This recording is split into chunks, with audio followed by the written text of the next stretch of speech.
সুপ্রিয় দর্শক, আসসালামু আলাইকুম। নিউজ 24 এর দুপুরের সংবাদে আপনাদেরকে স্বাগতম। প্রথমেই জানিয়ে দিচ্ছি সংবাদ শিরোনাম। গঙ্গার পানি বন্টন সফল হলো না বাংলাদেশ ভারত বৈঠক। তওবা পরে আওয়ামী লীগ কর্মীদের অন্য দলে যোগ দেওয়ার পরামর্শ। ভারত বাংলাদেশের সেনাবাহিনীর সম্পর্ক অত্যন্ত শক্তিশালী, উদ্বেগও আছে, যা বললেন ভারতের সেনাপ্রধান। খুব শিগগিরই নির্বাচন নিয়ে সুনির্দিষ্ট পদক্ষেপ আসবে, যা বললেন আলী রিয়াজ। এমপির বাড়ি দখল করা সেই নারী সমন্বয়ক গ্রেফতার। বিএনপির অভিযোগ ব্যক্তিগতভাবে নেয় সরকার, মন্তব্য রিজভীর। এতক্ষণ শুনছিলেন সংবাদ শিরোনাম। পুরো খবর পেতে ভিডিওটি শেষ পর্যন্ত দেখুন। সর্বশেষ সংবাদ পেতে চ্যানেলটি সাবস্ক্রাইব করুন। এবার বিস্তারিত। গঙ্গার পানি বন্টন সফল হলো না বাংলাদেশ ভারত বৈঠক। ফারাক্কায় গঙ্গার পানি মাপার পর 2 দিন ধরে বৈঠক করেন ভারত ও বাংলাদেশের প্রতিনিধিরা। তবে এই বৈঠক সফল হয়নি। প্রথম দিকে সব ঠিকঠাক এগোলেও শেষ পর্যন্ত আলোচনায় জটিলতা দেখা দেয়। 2 দেশের প্রতিনিধিরা একসঙ্গে ফারাক্কায় গঙ্গার পানি মাপেন। প্রথম দিন গঙ্গার পানি বন্টন নিয়ে আলোচনা হয়। 2 দেশের প্রতিনিধি দলের নেতা বৈঠকের মিনিটসে সই করেন, কিন্তু দ্বিতীয় দিনের বৈঠক ছিল সীমান্তের নদীগুলো নিয়ে। সেই বৈঠকের পর মিনিটসে সই হয়নি। এ বিষয়ে বাংলাদেশের প্রতিনিধি দলের নেতা মোহাম্মদ আবুল হোসেন বলেন, পরিকল্পনা মতো আমাদের বৈঠক হয়েছে, এর থেকে বেশি কিছু এই মুহূর্তে বলা সম্ভব নয়। অবশ্য ভারতের পক্ষ থেকেও মুখ খোলেননি। বৈঠক শেষ হওয়ার পর সংবাদ সম্মেলন হয়নি, কেউ কোনো কথাও বলেননি। শুক্রবার বৈঠকে আলোচ্য ছিল ভারত ও বাংলাদেশের মধ্যে তথ্য ভাগাভাগি, বন্যা রিপোর্ট, সীমান্ত নদীগুলোকে কেন্দ্র করে 2 দেশের পরিকল্পনার বিষয়টি। একাধিক বিষয়ের আলোচনায় কোনো সিদ্ধান্তে না আসতে পারার কারণে বৈঠকের পর এখনো কোনো মিনিটসে সই করা হয়নি বলে সূত্র জানাচ্ছে। গত বছর বন্যায় একাধিক সীমান্ত নদীতে ক্ষয়ক্ষতি হয়েছে, বেশ কিছু জায়গায় বাঁধ ভেঙে পড়েছে। সীমান্ত নদী হওয়ার কারণে এই মেরামতির জন্য 2 দেশের সম্মতি প্রয়োজন। সূত্র জানাচ্ছে 7 মার্চের মিটিংয়ে বাংলাদেশ এই নদীগুলোর মেরামতের কাজ করতে চেয়েছিল, কিন্তু ভারত এখনো তাদের সম্মতি দেয়নি। তারা বিষয়টি আগে খতিয়ে দেখতে চায়। তথ্য ভাগাভাগির বিষয়টি আলোচনা হয়েছে এবং ভারত তাতে রাজি থাকলেও তা মিনিটসের খাতায় তোলা নিয়ে সমস্যা দেখা যায়, ফলে শেষ পর্যন্ত মিনিটসে সই হয়নি। গঙ্গা পানি বন্টন চুক্তি মেনে পানি ভাগাভাগি হচ্ছে কিনা তা দেখতে প্রতি বছর বাংলাদেশ থেকে ভারতে যান প্রতিনিধিরা। এবছর 4 মার্চ ফারাক্কায় গিয়ে পানি মাপার পর তারা জানিয়েছিলেন ভাগাভাগি নিয়ে তারা সন্তুষ্ট, যদিও তারা এটাও জানান এবছর পানি কম থাকার জন্য 2 দেশেই পানি কম পাচ্ছে। এরপর 6 মার্চ ভারত বাংলাদেশের প্রতিনিধিদের মধ্যে গঙ্গা পানি বন্টন, গঙ্গায় কম পানি এবং নদীর বর্তমান পরিস্থিতি নিয়ে আলোচনা হয়। মিটিং শেষে আলোচনার সারাংশে সই করেন ভারত ও বাংলাদেশ প্রতিনিধি দলের নেতা শরৎ চন্দ্র এবং মোহাম্মদ আবুল হোসেন। সাময়িক জটিলতা কেটে গেলে পরবর্তীকালে সই হতে পারে বলে সূত্র জানিয়েছে। তওবা পরে আওয়ামী লীগ কর্মীদের অন্য দলে যোগ দেওয়ার পরামর্শ। আওয়ামী লীগ কর্মীদের তওবা পরে অন্য দলে যোগ দেওয়ার পরামর্শ দিয়েছে জাতীয় নাগরিক কমিটির সাবেক যুগ্ম সদস্য সচিব রাফে সালমান রিফাত। তবে এর আগে মন মগজকে ফেসিবাদ মুক্ত করতে বলেছেন তিনি।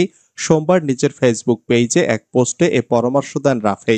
শেখ হাসিনা ফেসিবাদের মাধ্যমে মূলত নিজের 3টি প্রতিষ্ঠানকে ধ্বংস করেছে বলে মন্তব্য করেছেন বাংলাদেশ ইসলামী ছাত্র শিবিরের সাবেক এই নেতা।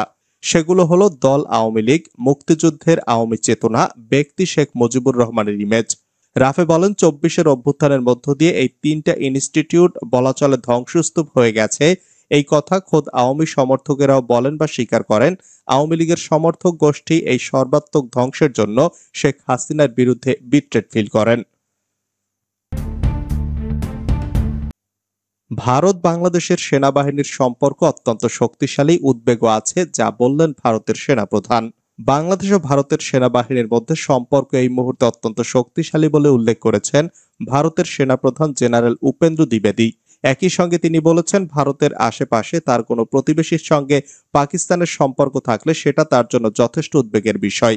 গতকাল শনিবার ভারতের ইন্ডিয়া টুডে পত্রিকার এক অনুষ্ঠানে সাংবাদিকদের প্রশ্নের জবাবে এসব কথা বলেছেন জেনারেল দ্বিবেদী। ওই সাক্ষাৎকারের ভিডিও সামাজিক যোগাযোগ মাধ্যমে প্রকাশ করা হয়েছে। বাংলাদেশের পরিস্থিতি এবং বাংলাদেশের সঙ্গে পাকিস্তানের সম্পর্কের উন্নয়ন নিয়ে প্রশ্নের জবাবে জেনারেল দ্বিবেদী বলেন, বাংলাদেশের সম্পর্কে যে প্রশ্ন করা হয়েছে সেই প্রশ্নের উত্তরে আমি বলবো, এ বিষয়ে আমাদের সিদ্ধান্ত জানানোর জন্য যথেষ্ট সময় এখনো হয়নি। আগে একটি নির্বাচিত সরকার আসুক, তারপর দেখা যাক সম্পর্ক কোন দিকে যায়, তারপর দেখা যাবে কি করা যায়।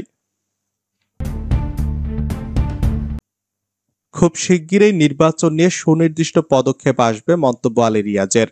জাতীয় ঐক্যমত্য কমিশনের সহসভাপতি ও সংবিধান সংস্কার কমিশনের প্রধান অধ্যাপক আলী রিয়াজ বলেছেন, নির্বাচন ও সংস্কার প্রক্রিয়ার মধ্যে কোনো বিরোধ নেই।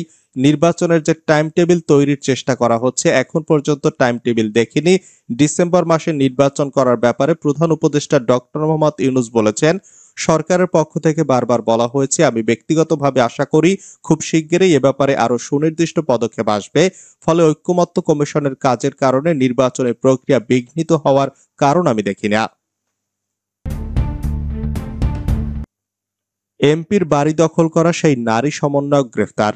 টাঙ্গাইল জেলা আওয়ামী লীগের সাধারণ সম্পাদক ও সাবেক সংসদ সদস্য জোয়াহেরুল ইসলামের বাসা ভাঙচুর, লুটপাট, দখল ও 10 কোটি টাকা চাঁদা দাবির মামলায় সমন্বয়ক পরিচয় দানকারী মারিয়াম মুকাদ্দাস মিষ্টিকে গ্রেপ্তার করেছে পুলিশ। রবিবার রাতে শহরের পশ্চিম আকুর টাকুরপাড়া এলাকা থেকে তাকে গ্রেপ্তার করা হয়। গ্রেপ্তার মিষ্টি জেলার বাসাইল উপজেলার ফুলকি ইউনিয়নের যোশীহাটি গ্রামের মাঝারুল ইসলামের মেয়ে। তিনি টাঙ্গাইল শহরের আকুর টাকুরপাড়ায় ভাড়া বাসায় বসবাস করেন। ডাকাতি করে পালানোর সময় নদীতে নেমে ধাওয়া, পাল্টা গুলি, ককটেল, গণপিটুনিতে নিহত 2। ডাকাতি করে পালানোর সময় শরীয়তপুর সদরের কীর্তিনাশা নদীর 2 পার ও নদীতে নেমে সন্দেহভাজন ডাকাত দলকে ধাওয়া দেন স্থানীয় লোকজন। এ সময় ওই দল স্থানীয় লোকজনকে লক্ষ্য করে গুলি ও ককটেল ছোড়ে। পরে স্পিডবোট ফেলে ওই দলের সদস্যরা একটা ইটভাটায় আশ্রয় নিলে স্থানীয় লোকজন তাদের ঘিরে ধরে পিটুনি দেন। এতে 2 জনের মৃত্যু হয়। গতকাল শুক্রবার রাতে উপজেলার ডোমসার ইউনিয়নের তেতুলিয়া এলাকায় কীর্তিনাশা নদীর তীরে এ ঘটনা ঘটে। দিবাগত রাত 1টার দিকে পুলিশ 2 জনের মরদেহ উদ্ধার করে শরীয়তপুর সদর হাসপাতালে নিয়ে যায়। মরদেহ দুটি শরীয়তপুর সদর হাসপাতালের মর্গে রাখা হয়েছে। এখনো তাদের পরিচয় পাওয়া যায়নি। এনাফ ইজ এনাফ, আমরা আর চুপচাপ থাকবো না, যা বললেন নুরুল হক নূর। এনাফ ইজ এনাফ, যথেষ্ট হয়েছে, আমরা আর চুপচাপ থাকবো না।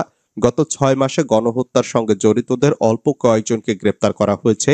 আহতদের চিকিৎসার বিষয়ে ব্যবস্থা নিয়ে স্বাস্থ্য মন্ত্রণালয়কে সংবাদ সম্মেলন করে আহতদের অবস্থা জানাতে হবে।